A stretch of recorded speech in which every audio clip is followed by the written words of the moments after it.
before I do any restoring, I'm actually going to make the bundles into a wig first because I feel like it's easier. So I'm using a mesh dome cap, and now I'm about to sew the closure on. So you can see that I've already bleached the closure off camera, and I'm pinning down the closure.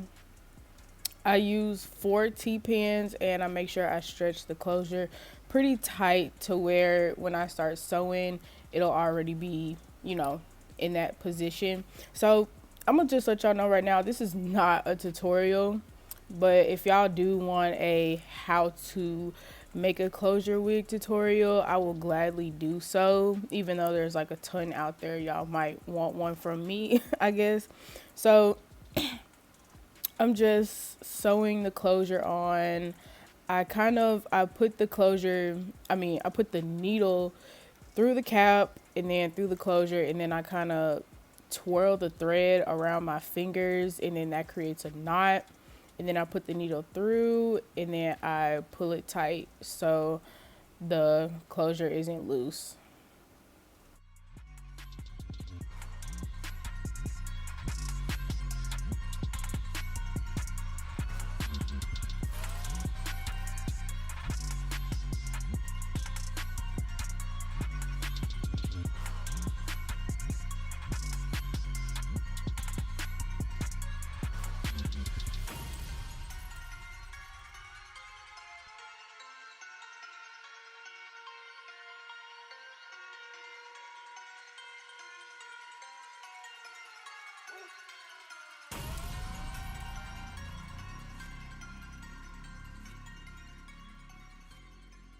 So I'm at the end of the closure now, and I don't do any specific like locking in the knot techniques that I see other people doing.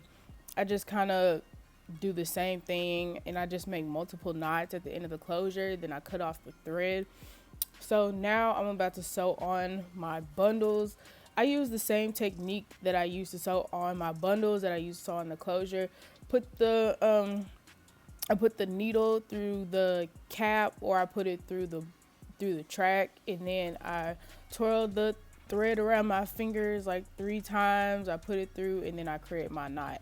So it takes me about an hour and a half to make a wig. I'm not about to make y'all sit here and watch me make the whole thing, but this is pretty much the gist of it. And I do the flip over method. I do not cut my tracks. So now I'm closing up the wig, and y'all can see how much of a mess this hair is, but we're gonna get that fixed. So when I close up the wig, I put the bundle right next to the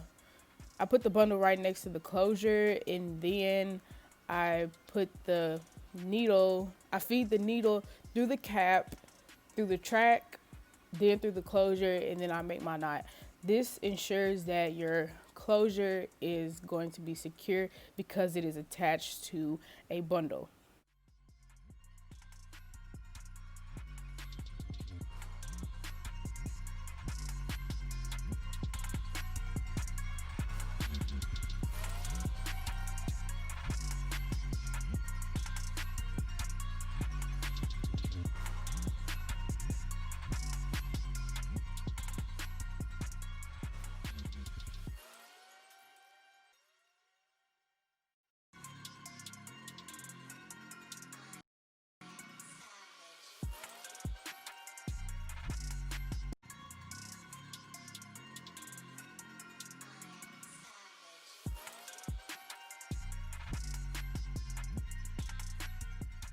So when I was halfway through making the wig, I took a pot of water and then I put it on the stove to let it boil. So this is key when you're restoring wigs because hot water loosens up the dirt. So that's what you want to do. And after that, I take some regular like $2 Suave shampoo. And then after that, I take some $2 Suave conditioner, and I also put that in the boiling water as well. And then I like to mix it up before I add anything else. Then I add my silicone mix. This is kind of my holy trinity when it comes to restoring wigs because as y'all will see at the end, it actually works. So I'm just adding some more shampoo because I felt like my water needed it. So as y'all can see, this hair was so dirty and it was so greasy. So I'm taking the wig and I'm dipping it in the water, and y'all look how dirty and brown this water was. So I'm turning the light off so y'all can really see how dirty and how brown it was. So now I'm gonna let it sit in there for about 20 minutes.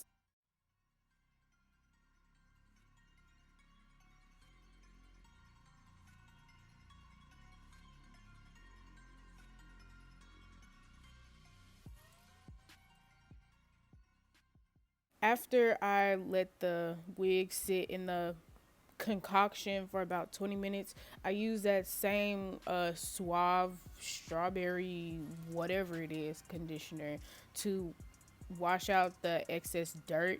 And now y'all can see that you can literally run a brush through that hair. Y'all saw what it looked like in the beginning? Yes. So after that, I'm using the same Suave conditioner and I'm gonna put it all over the wig, and y'all can see that it looks so much better. It's so much shinier and you can literally run your freaking fingers through it. We love a good wig restoration, y'all. Don't throw away your old wigs, just bring them back to life. After letting the wig sit in the deep conditioner, you can see that I can run my fingers or a brush through it, and now it is time to pluck. So I don't really have a set method on how I pluck my wigs, so there really isn't a method to my madness.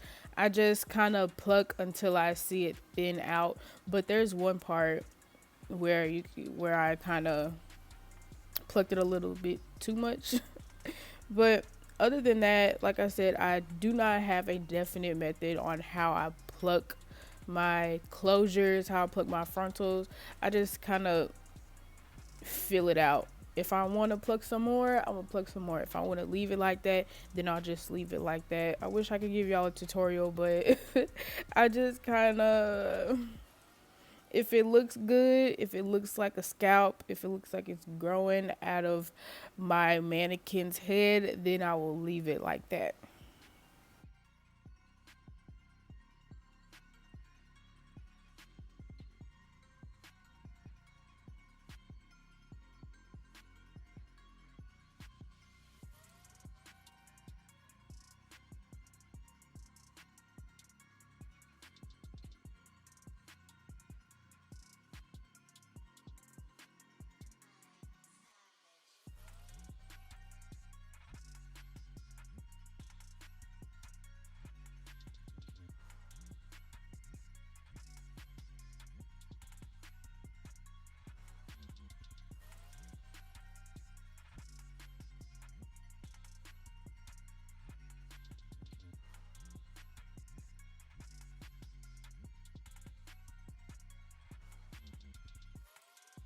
Now it is time to style. So I decided to make this wig a side part, and I'm taking that same Suave conditioner and I'm putting it in a spray bottle and I'm gonna spray it on the wig. So I'm actually gonna cut this. This is for a customer actually.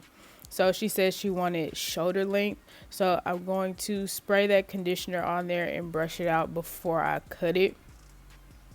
And then now you can see that I'm cutting it. I use hair scissors so I don't mess up any more bobs.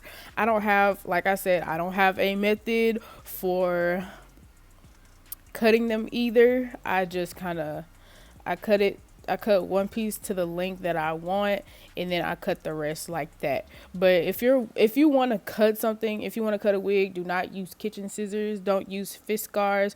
Don't use regular scissors. Make sure you use hair scissors because it makes a difference. So when you cut the back of your wigs, make sure you turn your mannequin head down so you can see the hair on the bottom because it won't look good. So now I'm just molding the front of it, making it look good for the gram. So for this, I'm just using a regular like $2 mousse you can get from Walmart, or I think it was like $1 or something like that. But now I'm swooping it up, making it look good for when I take pictures, for my thumbnail and my business page. So that's it. If you like this video, make sure you like, comment, and subscribe to my channel. All my social media will be down in the description box, as well as videos that I have uploaded in the past. So with that being said, I'll see y'all in my next video.